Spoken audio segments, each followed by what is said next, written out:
चौथा अध्याय। चंचला की शिव कथा सुनने में रुचि और शिवलोक गमन। ब्राह्मण बोले, नारी, तुम सौभाग्यशाली हो जो भगवान शंकर की कृपा से तुमने वैराग्यपूर्ण शिव पुराण की कथा सुनकर समय से अपनी गलती का एहसास कर लिया है। तुम डरो मत और भगवान शिव की शरण में जाओ। उनकी परम कृपा से तुम्हारे सभी पाप नष्ट हो जाएंगे। मैं तुम्हें भगवान शिव की कथा सहित वह मार्ग बताऊंगा जिसके द्वारा तुम्हें सुख देने वाली उत्तम गति प्राप्त होगी। शिव कथा सुनने से तुम्हारी बुद्धि शुद्ध हो गई है और तुम्हें पश्चाताप हुआ है तथा मन में वैराग्य उत्पन्न हुआ है। पश्चाताप ही पाप करने वाले पापियों के लिए सबसे बड़ा प्रायश्चित है। पश्चाताप ही पापों का शोधक है।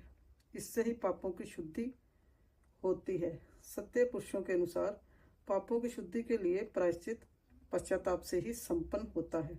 जो मनुष्य अपने कुकर्म के लिए पश्चाताप नहीं करता वह उत्तम गति प्राप्त नहीं करता, परंतु जिसे अपने कुकृत्यों पर हार्दिक पश्चाताप होता है वह अवश्य ही उत्तम गति का भागीदार होता है। इसमें कोई शक नहीं है। शिव पुराण की कथा सुनने से चित्त की शुद्धि एवं मन निर्मल हो जाता है। शुद्ध चित्त में ही भगवान शिव व पार्वती का वास होता है। वह शुद्धात्मा पुरुष सदा शिव के पद को प्राप्त होता है। इस कथा का श्रवण सभी मनुष्यों के लिए कल्याणकारी है। अतः इसकी आराधना व सेवा करनी चाहिए। यह कथा भवबंधन रूपी रोग का नाश करने वाली है। भगवान शिव की कथा सुनकर हृदय में उसका मनन करना चाहिए। इससे चित्त की शुद्धि होती है। चित्त शुद्धि होने से ज्ञान और वैराग्य के साथ महेश्वर की भक्ति निश्चय प्रकट होती है तथा उनके अनुग्रह से दिव्य मुक्ति प्राप्त होती है। जो मनुष्य माया के प्रति आसक्त है वह संसार में बंधन से मुक्त नहीं हो पाता। हे ब्राह्मण पत्नी, तुम अन्य विषयों से अपने मन को हटाकर भगवान शंकर की इस परम पावन कथा को सुनो। इससे तुम्हारे चित्त की शुद्धि होगी और तुम्हें मोक्ष की प्राप्ति होगी। जो मनुष्य निर्मल हृदय से भगवान शिव के चरणों का चिंतन करता है उसकी एक ही जन्म में मुक्ति हो जाती है। सूत जी कहते हैं, शौनक, जय कहकर वे ब्राह्मण चुप हो गए। उनका हृदय करुणा से भर गया। वे ध्यान मगन हो गए। ब्राह्मण का उक्त उपदेश सुनकर चंचला के नेत्रों में आनंद के आंसू छलक आए। वह हर्ष भरे हृदय से ब्राह्मण देवता के चरणों में गिर गई और हाथ जोड़कर बोली, मैं कृतार्थ हो गई। हे ब्राह्मण, शिव भक्तों में श्रेष्ठ स्वामीन, आप धन्य हैं।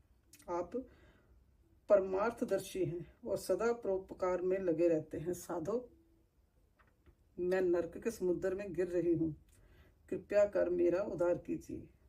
जिस पुराणिक व अमृत के समान सुंदर शिव पुराण कथा की बात आपने की है उसे सुनकर ही मेरे मन में वैराग्य उत्पन्न हुआ है। उस अमृत में शिव पुराण कथा को सुनने के लिए मेरे मन में बड़ी श्रद्धा हो रही है। कृपया आप मुझे उसे सुनाइए। सूत जी कहते हैं, शिव पुराण की कथा सुनने की इच्छा मन में लिए हुए चंचला उन ब्राह्मण देवता की सेवा में कहीं रहने लगी। उस गोकर्ण नामक महाक्षेत्र में उन ब्राह्मण देवता के मुख से चंचला शिव पुराण की भक्ति, ज्ञान और वैराग्य बढ़ाने वाली और मुक्ति देने वाली परम उत्तम कथा सुनकर कृतार्थ हुई। उसका चित्त शुद्ध हो गया। वह अपने हृदय में शिव के सगुण रूप का चिंतन करने लगी। वह सदैव शिव के सच्चिदानंद में रूप स्वरूप का स्मरण करती थी। तत्पश्चात अपना समय पूर्ण होने पर चंचला ने बिना किसी कष्ट के अपना शरीर त्याग दिया। उसे लेने के लिए एक दिव्य विमान वहां पहुंचा। यह विमान शोभा साधनों से सजा था एवं शिव गुणों से सुशोभित था। चंचला विमान से शिवपुरी पहुंची। उसके सारे पाप धुल गए। वह दिव्यांगना हो गई। वह गौरांगी देवी मस्तक पर अर्धचंद्र का मुकुट व अन्य दिव्य आभूषण पहने शिवपुरी पहुंची। वहां उसने सनातन देवता त्रिनेत्रधारी महादेव शिव को देखा। सभी देवता उनकी सेवा में भक्ति भाव से उपस्थित थे। उनकी अंग कांति करोड़ों सूर्यों के समान प्रकाशित हो रही थी। 5 मुख और हर मुख में 3-3 नेत्र थे। मस्तक पर अर्धचंद्राकार मुकुट शोभायमान हो रहा था। कंठ में नील चिन्ह था। उनके साथ में देवी गौरी विराजमान थी। जो विद्युत पुंज के समान प्रकाशित हो रही थी। महादेव जी की कांति कपूर के समान गौर थी। उनके शरीर पर श्वेत वस्त्र थे तथा शरीर श्वेत भस्म से युक्त था। इस प्रकार भगवान शिव के परम उज्जवल रूप के दर्शन कर चंचला बहुत प्रसन्न हुई। उसने भगवान को बारंबार प्रणाम किया और हाथ जोड़कर प्रेम, आनंद और संतोष से युक्त हो विनीत भाव से खड़ी हो गई। उसके नेत्रों से अनंत अश्रुओं की धारा बहने लगी। भगवान शंकर व भगवती गौरी उमा ने करुणा के साथ सौम्य दृष्टि से देखकर चंचला को अपने पास बुलाया।